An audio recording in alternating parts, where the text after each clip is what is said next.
Cross the cross-course cow across the crowded cow crossing carefully.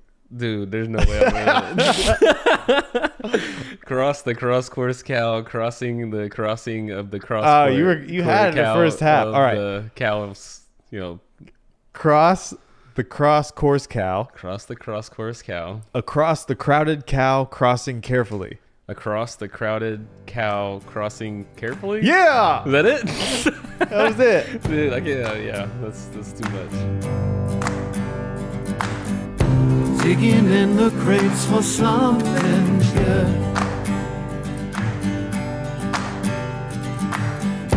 Hidden gems often misunderstood. 'Cause you know there's no such thing as too much.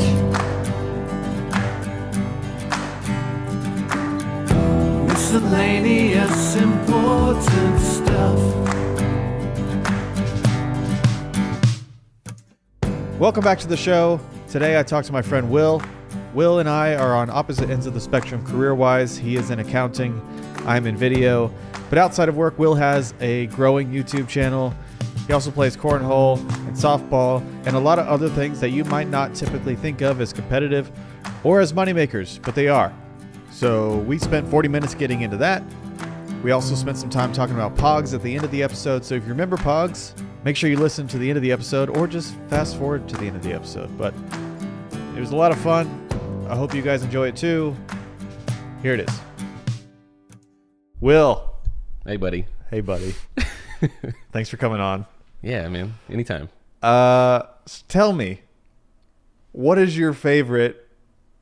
How are you even gonna? What are we gonna call this? Competitive, recreational sports? Yeah, that's probably like a good moniker for it. It's like if you can play something competitive in a sport where you can actually hold a beer in your hand. That's what we're going to talk about. That's even better. That's a better way to describe it. So what's your favorite one? Oh, man, it's probably cornhole. It's got to be cornhole for sure. I mean, that's what I do all the time. So. And why? Like, how'd you get into cornhole? I mean, I've played cornhole, and cornhole's fun, but I'm not, like, competing. Yeah, pretty much everybody that's, like, tailgated has played cornhole in their life at some point. Yeah. But the cornhole that I'm talking about started like 6 years ago, I think, is whenever I started playing in a league and making cornhole boards and getting serious. And so there was a league in Del City at the American Legion with a bunch of, old people and, veterans and stuff. And so we went out there, a bunch of my buddies that I play softball with. We don't do anything during the winter. We don't play softball in the winter. So we decided, what the hell, we'll go play cornhole and we'll team up. And so met a bunch of people out there like 6 years ago is whenever this started, and had a good time. And then all of a sudden we got really good at it because we had so much fun, and we started playing it out at softball in between games. So I probably played, thousands of games of cornhole and thought, let's go play in a tournament. And so we ended up going to a tournament and pretty much winning the first tournament we ever went to. Was it local? local? I was like, yeah, it was in Choctaw. So it wasn't like a huge tournament. There was probably like maybe 30 teams or something in it. And then we were there all day. I mean, it was like 10 o'clock to like 2 in the morning type of tournament. So how many people are in a tournament like that? I mean, there's 30 teams, so you got 60 people. And then you're at a bar, so I mean, there's a bunch of people kind of roaming around. I played in tournaments that were a lot bigger than that. Like recently, I played in a tournament that had over 120 teams in it. And that's teams of two? Yep, teams of two. And so you got a ton of people. And so back whenever I used to do it a long time ago, it wasn't as competitive as it is now. So we kind of got out of the whole cornhole scene. At the wrong time? Probably, man. So yeah, I won probably like $2,500 playing cornhole over like a couple year period. And then, we'd just play casually here and there. But the people that I played in the league 6 years ago, they took it like a step beyond and kept playing the whole time and practicing, building their own boards, playing at home all the time, to the point where now they're going to Texas every weekend to play in these huge tournaments of like 300 to 400 teams. Jeez. And like, I think in that league, there's probably 10 people that play in Del City that are ranked in the top 50 players in the state of Texas, let alone Oklahoma. Like, they're essentially the best players in Oklahoma, and then they're also the best players in Texas. But can you make a living doing that? That's a good question. I don't know. It's so one tournament we played in was at Louis, and it was an all-weekend tournament. And it was me and my buddy. We played the whole weekend, got down to the championship game. So the championship game, first place was $5,000. Damn. So we played a professional team from Texas that travels every weekend to play in these tournaments to win the money, essentially. The team we beat before them was an all-girl team of 2 that came with that team. That's like a professional women's team in cornhole. And so we played them, and so if you're listening, you've played cornhole, they literally made it in the hole every single shot, and we're playing outside in Oklahoma wind, which was the most impressive part about it. So they ended up beating us, and we ended up taking home $500 for second place instead of $5,000. So if you're trying to make a living playing cornhole, you're probably going to have to be like the best of the best. It's not like there's like 20 professional players in Oklahoma that can travel around and make a living. Like, you have to be the best players. Because you're kind of gambling in a way too, because if you have an off day, then you're you're losing money. Like, you lost your $25 or $50 entry fee or whatever, and you just go home. So tell me, for anyone who hasn't played cornhole, tell me, like, give me a quick overview. Okay, what you're trying to do. So cornhole there's 2 boards. The boards are 4 foot by 2 foot is the size. And then they're slanted kind of at an angle, and they're 27 feet apart.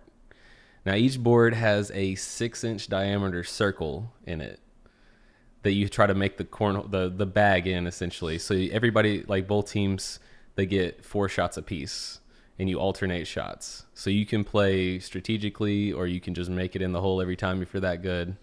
But yeah, the bags are 4 inches by 4 inches. I was going to ask that. I feel like they're regulation. 16 ounces, so they're a pound each.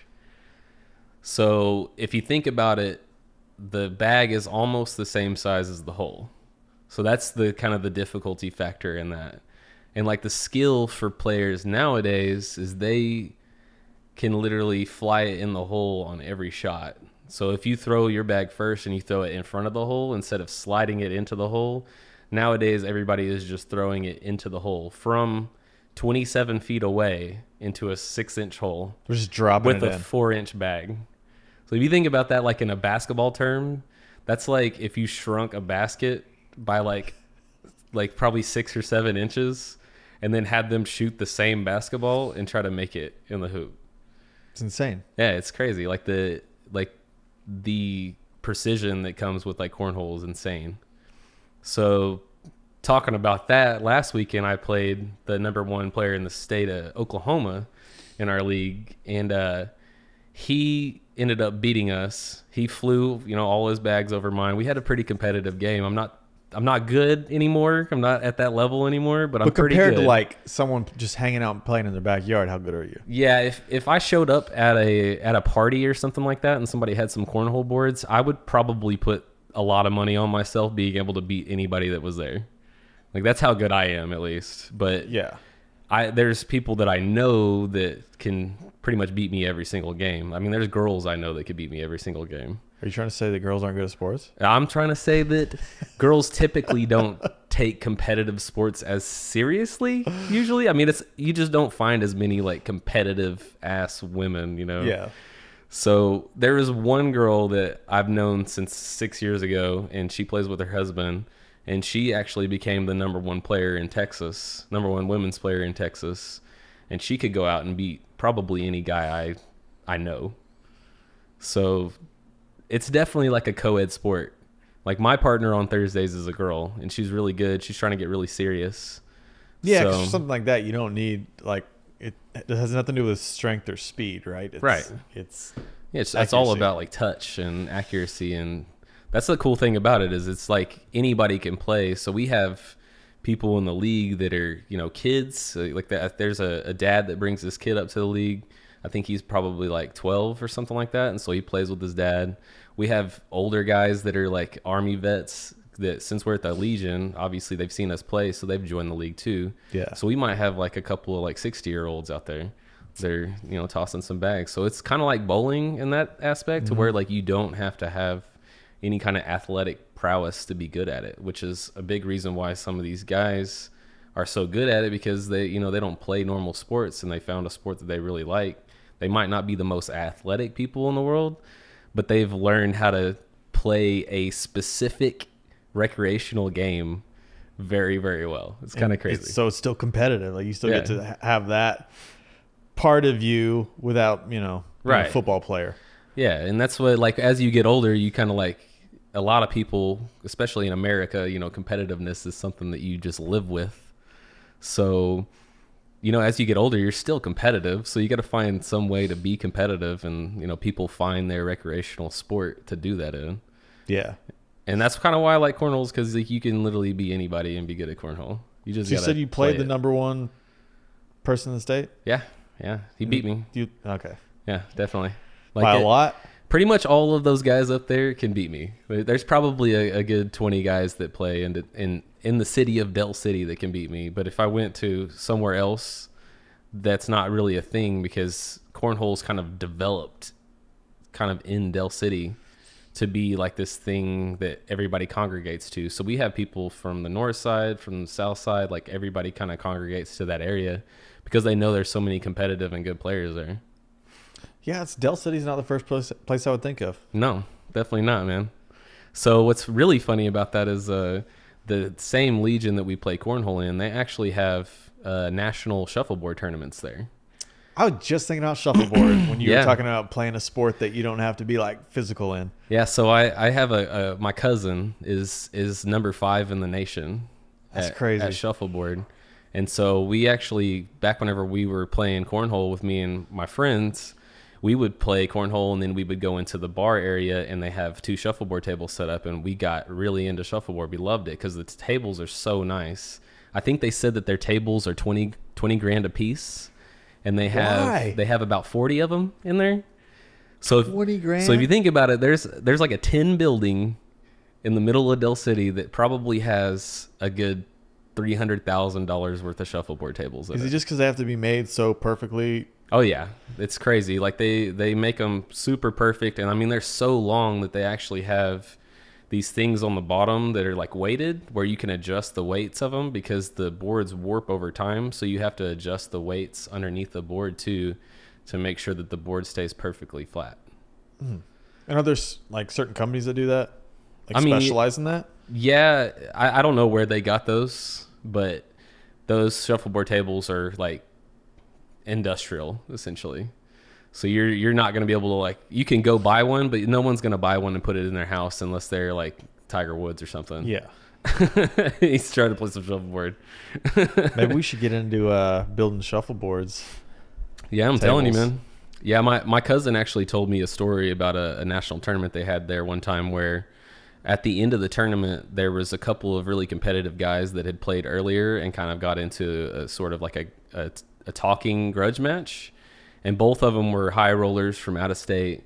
And they ended up betting $60,000 on one game of shuffleboard.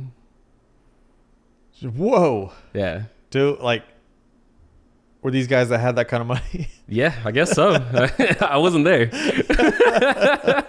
But yeah, so yeah, there's some like super competitive shuffleboard people in the world. And so whenever we were learning, we actually played my cousin one time, and I mean, it was crazy. We would throw the shuffle, the weight down there to the end, and he almost wouldn't even look. Like, he would just throw his like hand down, grab a weight, throw it nonchalant, and just knock us off every time. And then, so we did that for probably 10, 15 minutes, and then he was like, all right, I'm going to beat you guys real quick. And then he pretty much just put every weight in the perfect spot, every shot.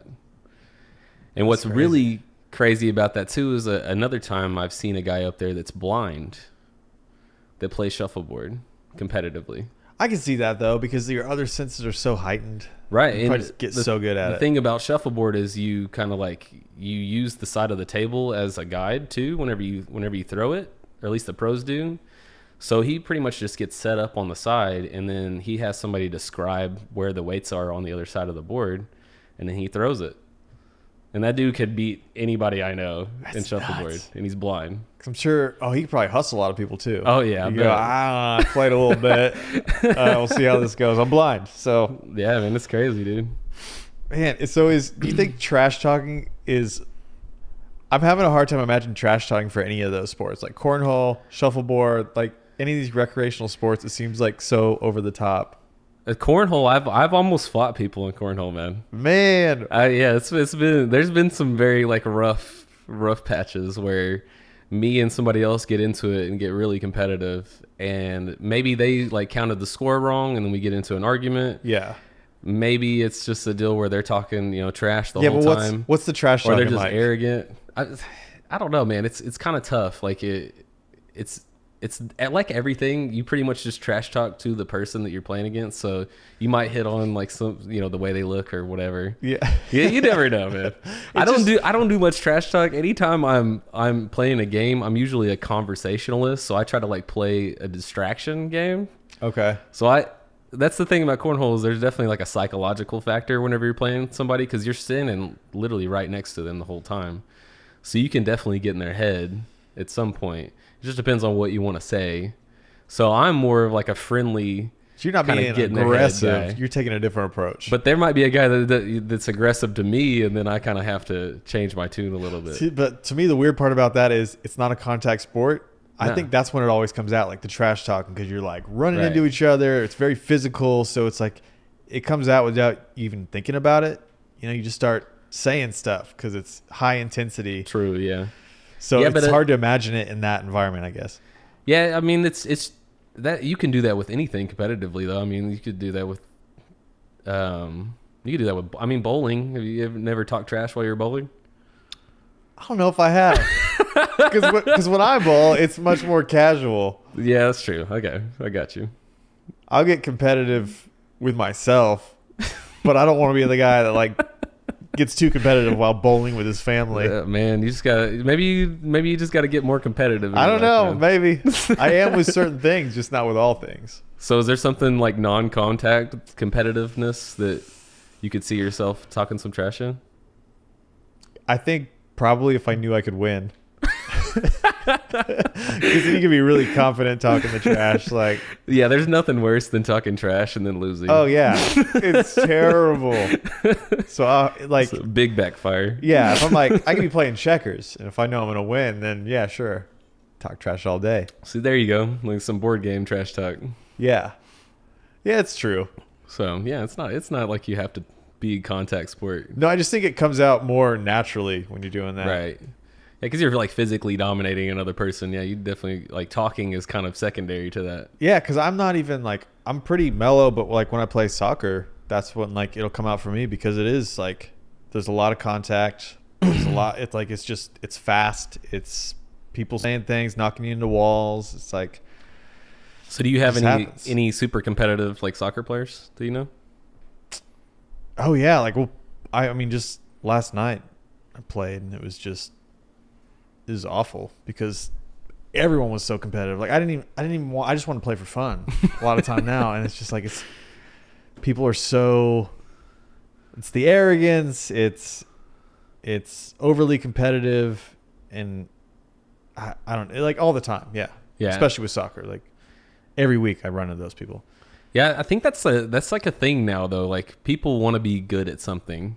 Yeah, So for sure. That's a big reason why a lot of these people become super specialized in certain things.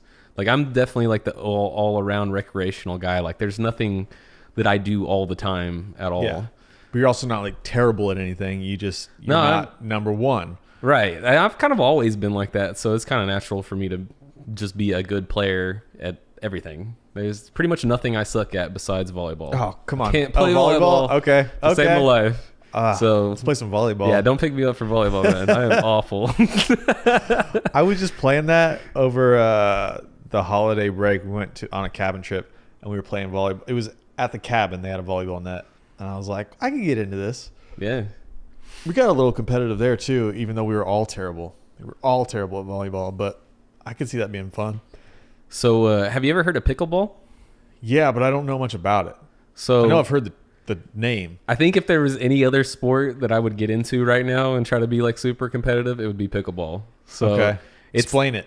Pickleball, in a quick explanation, is a mix between tennis and ping pong. So it's like right between those two. Okay. So you play on like a basketball court kind of size. And then your net is a volleyball net, but it's on the ground. And then you play with like a big wooden paddle that's like a little bit bigger than a ping pong paddle and a wiffle ball. Is it shaped like a ping pong paddle? Yeah. Okay. And so you got like a court to run around on, but then you're sort of like playing ping pong at the same time. So you can put a bunch of spin on it and all that kind of stuff. Yes. Yeah, it's super fun. See, but is that a recreational sport? Because now you're like, Yeah, now you you're actually have to like, move. Yeah, there might be like a little bit of athleticism that goes into that. a lot. Like, you're talking about running around, not just standing and throwing a beanbag. Yeah, now that I think about it, I don't think I'm gonna have to. I don't think I could do that. I mean, I think it'd be fun, but I definitely. I don't know if I can carry a competitive. beer while I play, some pickleball. You could. You could try. You could do. Okay, so they have a walking soccer league now where I play at. I think it's for people probably who are older or they have something where they can't run too much. That's You an do that with interesting pickleball, concept. maybe. You just walk. A walking soccer league? How's that Yeah. even work? I've seen videos. It's interesting. I'm gonna have to look that up. It's just the like speed walk, but you can't ever. I don't know how they regulate it, but you can't run, you can't jog, you have to just walk. That'd drive me nuts, though. Yeah. Could you imagine if it's like a fast break or something? You can't. No, run? you're like just like speed walking down. Man. Yeah, it would be weird. I guess there's not as many malls nowadays, so the speed walkers got to get their exercise somehow. That's where they do it. Like, yeah, they closed my track down at the mall, so Oh man. I don't know. Yeah, so maybe like holding a beer, walking around the pickleball court. Maybe, man. Maybe. So another fun one that's kind of just starting this year is one of my buddies is this is his first year on the professional archery tour. See, that would be fun. I would love to get an archery. Yeah, it looks like a ton of fun. I mean, he's got all kinds of sponsors, so he gets all kinds of free gear, and then he gets his travel paid for to travel around to wherever they need to go. That's fun. And like talking to him about it, it's crazy the difference between a professional archer and somebody that's really good. It's like, Is it small? it's super small. He said it's like a centimeter. Like that's the difference between somebody who's a professional versus somebody who's really good. So talk about precision sport, man. It's So to me, I'd see it and insane. go like, yeah, they're both really good. Oh yeah, they look exactly the same. It's like 30 yards out, and you guys put it within like an inch of each other. Yeah, good job, guys. Yeah. They're like, no. He's way better than me. What? You guys look the same. Yeah, it's the guy that's got the NASCAR jersey on. Like he showed me his jersey, and it's got like a patch. It's just covered in patches. You wear a jersey for archery? Oh yeah, he's got a jersey, man. Because of the sponsors? Oh yeah, big time. I taught archery, which is funny. Did you really? Yeah, but not because I was very good at it. I was in Boy Scouts, and I was teaching Cub Scouts. So I worked at a day camp for Cub Scouts, and I taught archery. I was probably like 14. Looking back now, I'm like, I should not have been teaching archery. How'd they let me do that? I got pretty good at it from a shorter distance, but I don't know that I really knew what I was doing. We weren't using like those precision bows or anything, but I could hit the target in the same spot every time. We would do like water balloons, hit water balloons. That was fun, but Just playing games. yeah, but I remember loving it. Like I wanted to learn more about it just because I had never been around it, but archery seemed like just a really fun thing to do. Yeah, it looks like a lot of fun. He's a big hunter too, so it's like super natural for him.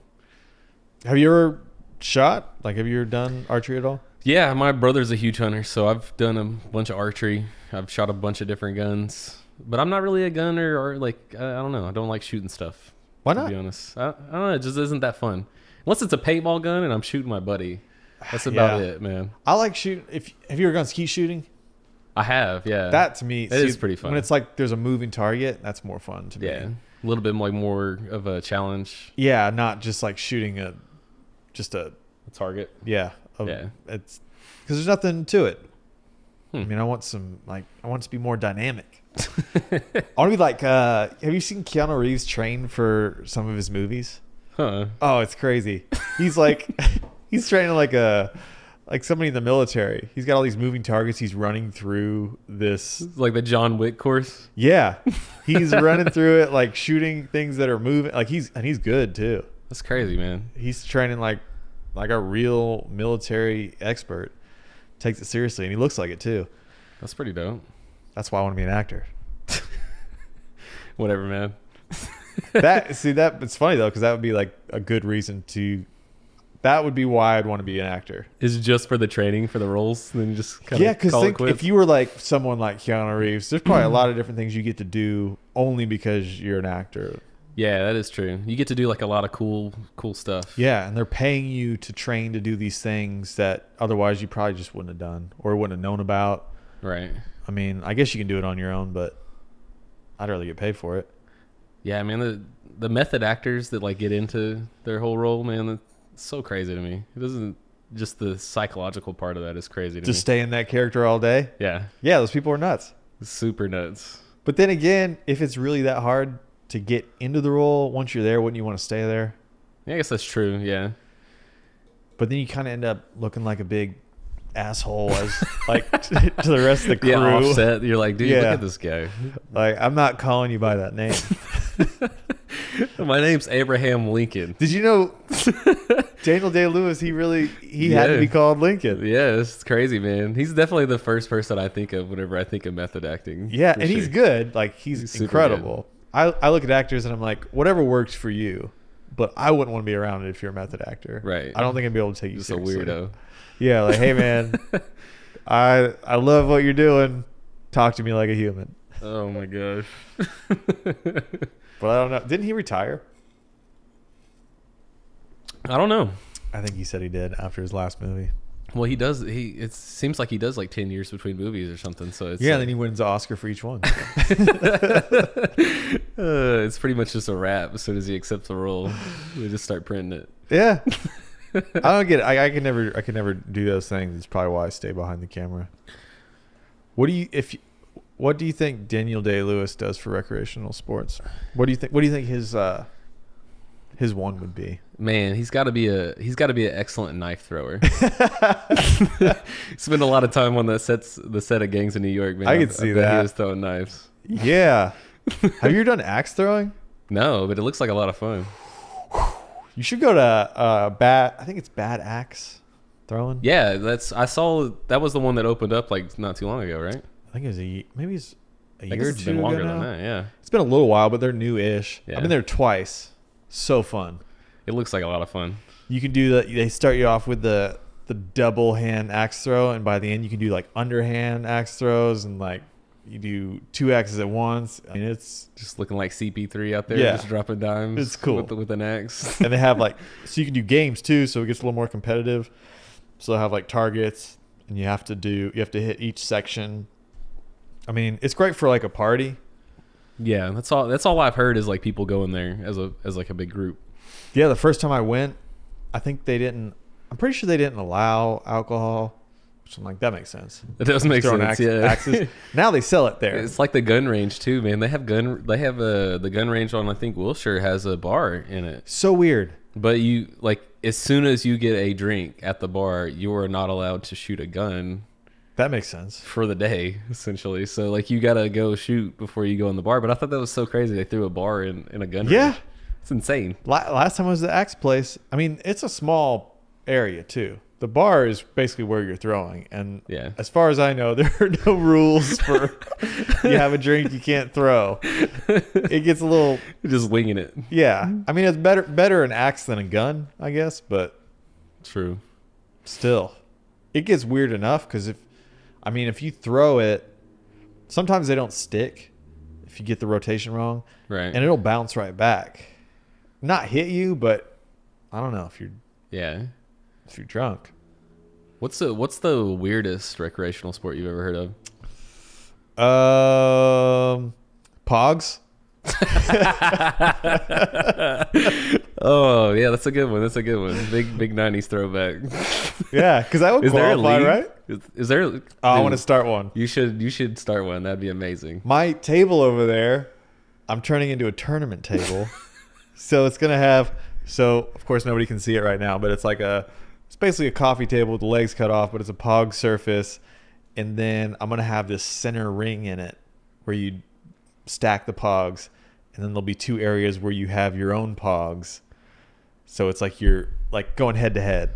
So it's been since probably 1995 since I played POGs.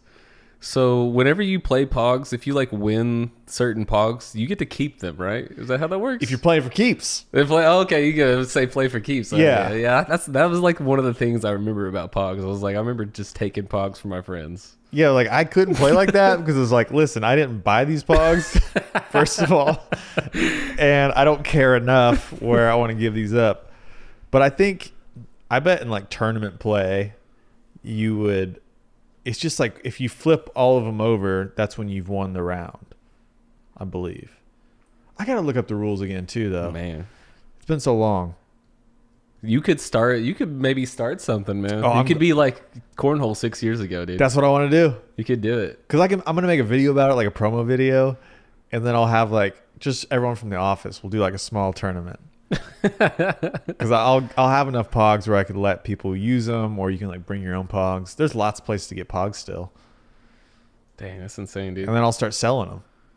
Might as well, man. The Just second get your wave, collection together. the third wave, because the '90s was like the second wave of POGs. Was it? There I was didn't know that. It had been around sort of like it was. I think it was a game that was played in Hawaii. That was actually from milk caps or like drink caps that they played that game. Makes sense. This teacher in Hawaii brought it back to her students, showed them how to do it, and then somehow it just spread across the United States and then blew up for like 2 years. But they didn't have any patent on what they were doing, so like anybody could create POGs. Yeah, there was a lot of different POGs going on. Yeah, it ruined them. Yeah. They were making so much money for a short time. Yeah. And then it all just went away. Yeah, it's like there's so many examples of that throughout history. It's Yeah. like yogurt shops. What? It's like yogurt shops, man. You just open a yogurt shop. You remember whenever that was a craze? The tubes? No, like a yogurt. Like you open a yogurt shop. Oh, yogurt Swear shop. there was like 100 of them in a year, and Yeah. then they all close. It's pretty much Yeah. how POGs were. It was like 90s. Of course, another one is like yo-yoing. That's true. Is that a thing nowadays? Do kids have yo-yos? It's definitely, but I think there's fewer people doing it because if you look up like national yo-yo champion, they're doing some crazy tricks. Yeah, I bet. Yeah. But it's not the same. Like I got a yo-yo when I was a kid because there was a whole craze around yo-yos.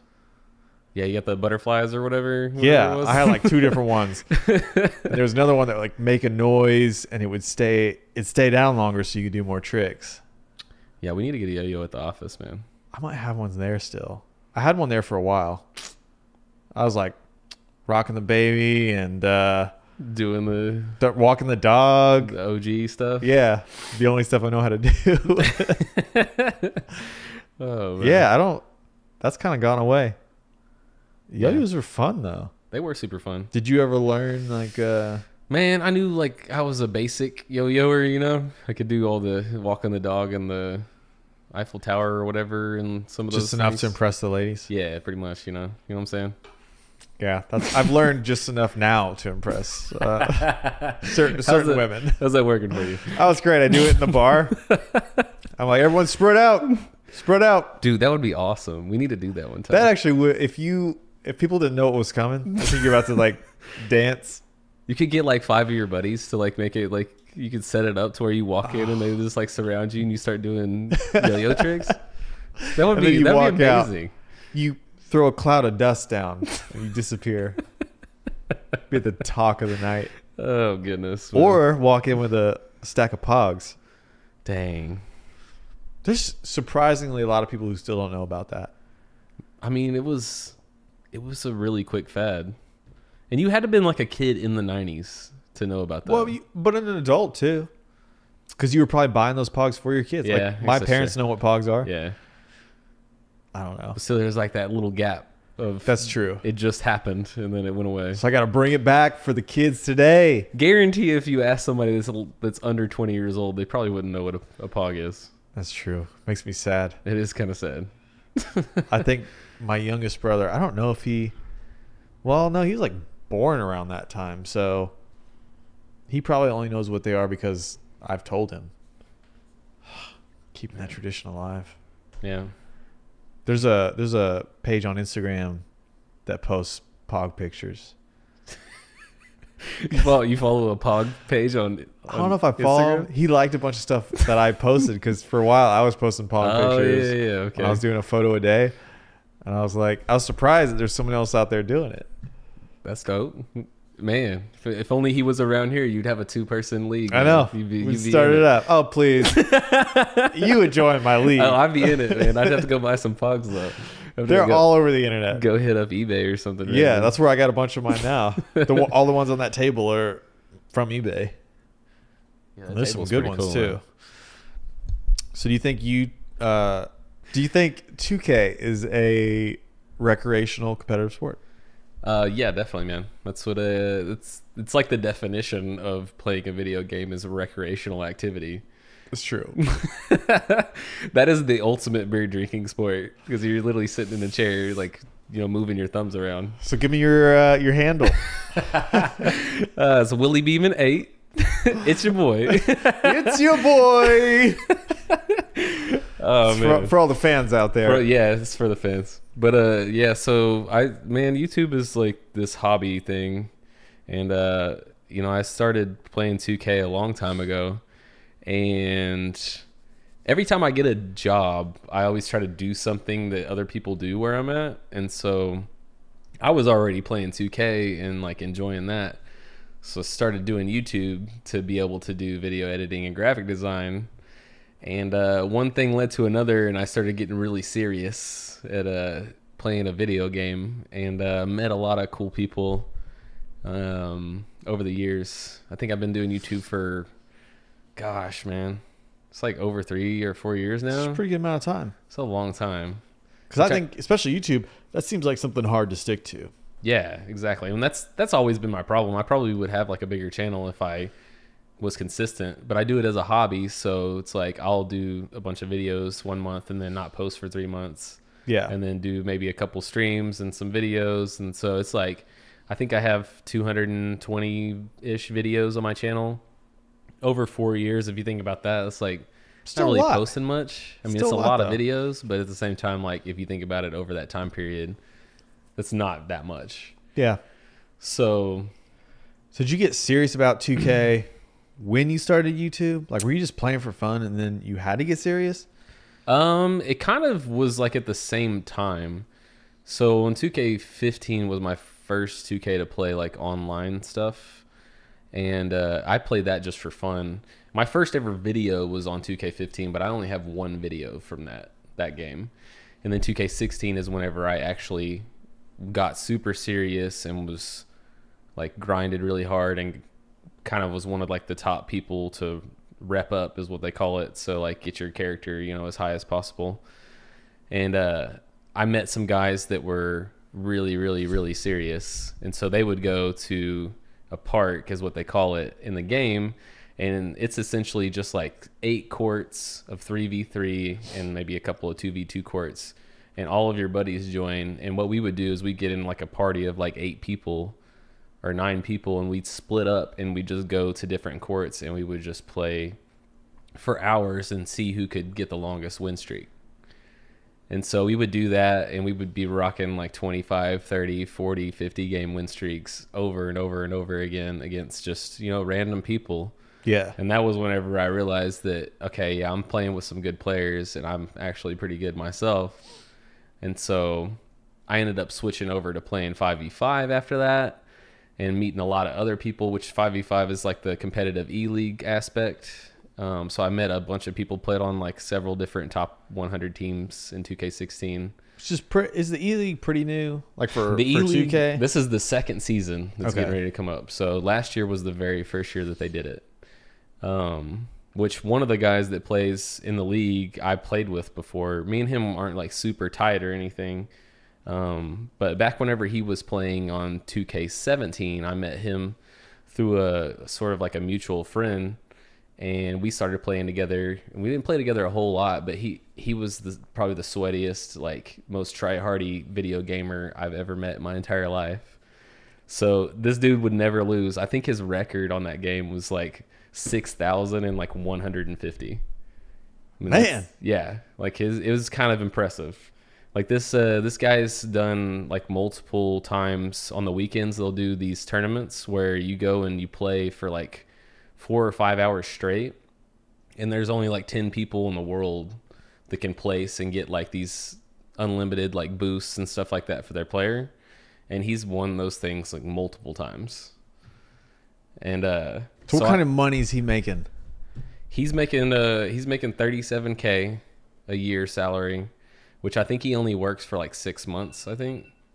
So that's just through the E-League, right? That's salary. That's just his salary. And then there's like 1.2 million in prize money from all the tournaments that they're going to play in. God. Yeah. It's crazy. Okay, so I know I've asked you this before, but is there a situation that you can find yourself in where you would be, where you'd want to pursue any of these recreational competitive sports full time? Like, could you see yourself doing that?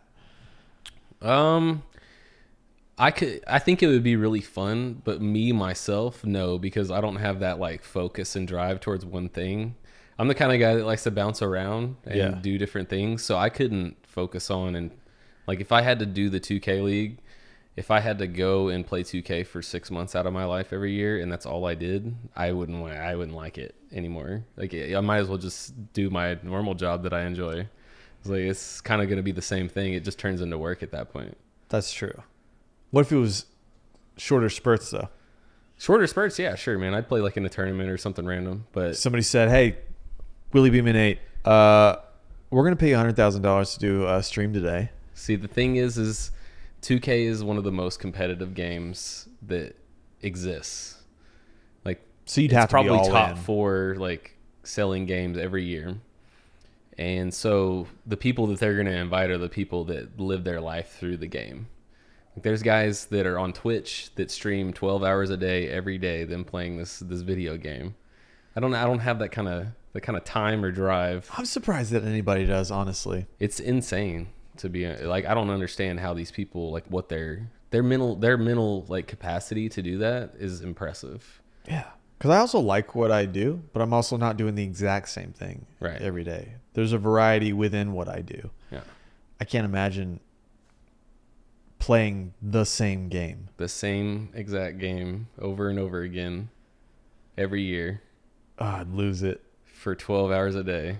But if you're making a bunch of money, maybe there's like an end game to that too, where you can say, well, I'm going to save up enough where I'm going to do this other thing. I'm just going to start doing my own, like, whatever I want. Yeah. You got a fan base at that point. Because if I knew that I was making a certain amount of money that could get me to that next level, then I probably would. Yeah, and that was a thing that they did for a while. For 2K15, 16, 17, really 18 and 19, but those 3 games, the first person to get the top rep or the highest overall that you can get, like essentially max out your player, like they are an instant 100K channel.